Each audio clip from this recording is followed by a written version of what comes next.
On en arrive donc aux effets audio dans Avid. Et ça va me permettre de vous montrer comment on manipule les effets d'une manière générale dans Avid. Vous allez voir que c'est un peu particulier.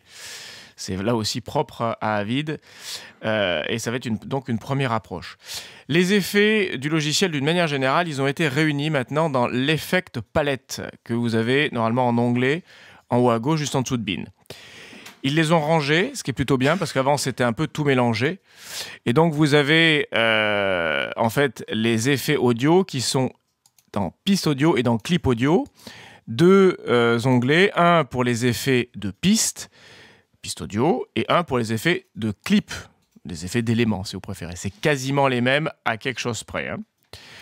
Ensuite, une fois que vous êtes dans les clips audio, vous avez les catégories à gauche. Hein, et quand vous cliquez dans une catégorie, vous avez à droite les effets disponibles. Si vous voulez tous les afficher d'un coup, vous avez tous tout en haut qui vous permet d'afficher tous les effets.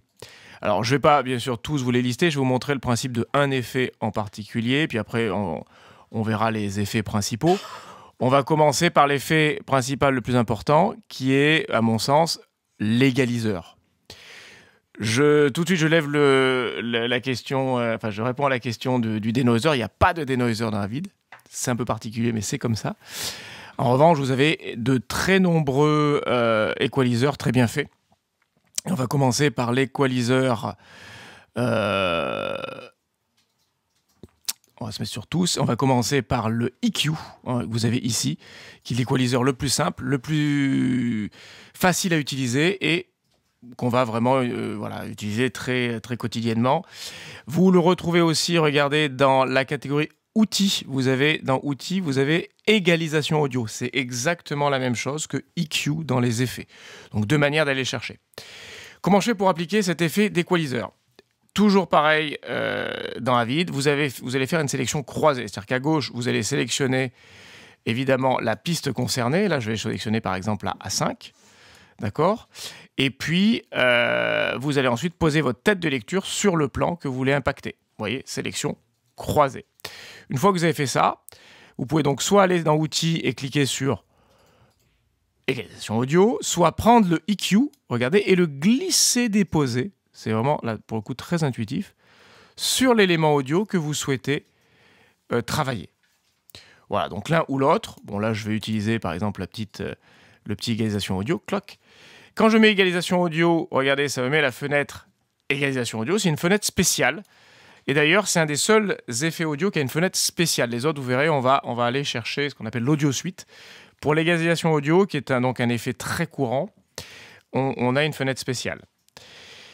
Et donc, comment ça fonctionne ? Vous voyez, c'est un égaliseur à 3 bandes, tout simple mais très efficace. Vous avez une bande autour des 50 Hz, donc des graves, une bande autour des 2 octaves et une bande autour des 15 000 Hz. Donc les graves, les médiums et les aigus. Qu'est-ce qu'on va faire, par exemple, pour baisser les graves et enlever éventuellement des bruits parasites dans les graves ? On va regarder le petit curseur en bas, on va le mettre du côté des graves. Donc, par exemple, 50 Hz, c'est les plus graves qu'on ait ici. Et on va baisser, regardez, le curseur des graves. Et on a bien notre courbe, vous voyez, qui s'atténue. Et on a ce qu'on appelle un coupe bas. On coupe les graves, tout simplement. Il ne faut jamais enlever complètement le volume, mais bon, le baisser raisonnablement. Vous pouvez faire la même chose avec les aigus. Vous déplacez votre petit curseur sur les aigus et vous baissez ensuite vos aigus. Et puis la même chose, évidemment, avec les médiums. Vous pouvez éventuellement les monter. C'est ce qu'on fait en général. Vous connaissez certainement les plages de fréquence concernant la voix. C'est ce qu'on va travailler en priorité. La voix humaine est comprise entre 200 et 3000 Hz, quelque chose comme ça.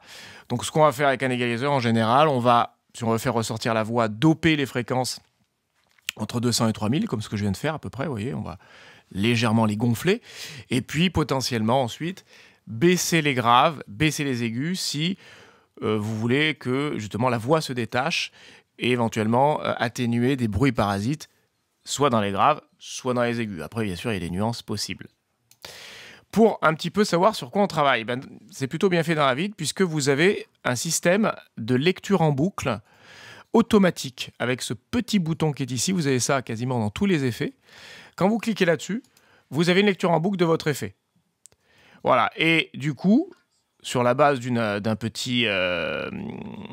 zone spécifique. Et donc, du coup, vous n'avez plus qu'à, en temps réel, sur la base de cette lecture en boucle, vous n'avez plus qu'à ajuster votre volume pour voir ce que ça donne. Alors là, ce que j'ai pas fait, ce que j'aurais dû faire au préalable, j'aurais dû mettre un in et un out, évidemment, pour que la boucle se fasse sur le in et le out.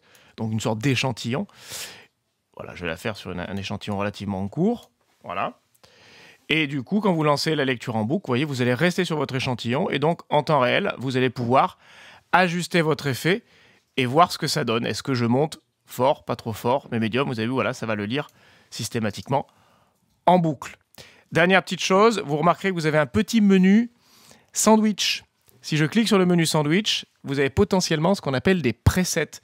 Et ça, c'est vrai que pour les gens qui ne sont pas des pros du son, dont je fais partie, hein, j'ai appris le son au contact des ingé-sons, ben, c'est pas mal. Des fois, si vous voulez, par exemple, faire ressortir une voix masculine ou féminine, vous avez un preset, regardez, Female Voice with Presence, pour faire ressortir une voix féminine, ou Male Voice with Presence, une voix masculine. Vous voyez, vous avez ce genre de petits presets. Ou bien transformer votre voix en voix téléphone. Vous avez des voix téléphone qui sont toutes prêtes, des voix cassettes, etc. Voilà, vous avez quelques outils que vous pouvez utiliser. Et on verra que dès que vous avez un petit menu sandwich dans un effet audio, c'est que vous avez potentiellement des presets. Donc si vous n'êtes pas sûr de vous, commencez par utiliser un petit preset que vous pouvez ensuite, regardez, si je mets Female Voice with Presence, vous voyez, j'ai bien une petite pique entre 500 et 3000 Hz, a priori où se trouvent potentiellement les fréquences de la voix féminine, et je peux, voilà, maintenant lancer une petite lecture en boucle et voilà, potentiellement réajuster tout ça. Voilà.